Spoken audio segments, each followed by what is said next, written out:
Hello, I'm Jeremy from Polyup. Counting towers is a machine for ninth to 12th grade where you can use variables and loops to create number patterns.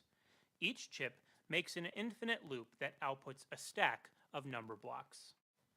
With each loop, another number will be added to the bottom of the stack, and the end result will be a tower with the most recent number at the bottom. The first chip is simple. In it, our goal is to create a tower of 1 blocks. Because the chip already sets 1 to x and then displays x, all we need to do is repeat that process forever. We can use this diamond-shaped block to make stack 2 reference itself. When it reaches the end, it'll start over again. Let's watch it run. First, it sets x to 1. Then, it displays x, which is 1. Then, it repeats. It sets x to 1, displays 1, and continues forever. And that's how you make a simple tower.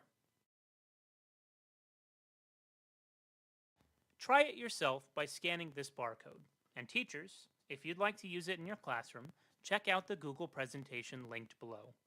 You can also leave a comment if you have any questions, or to let us know some of the cool towers you've made.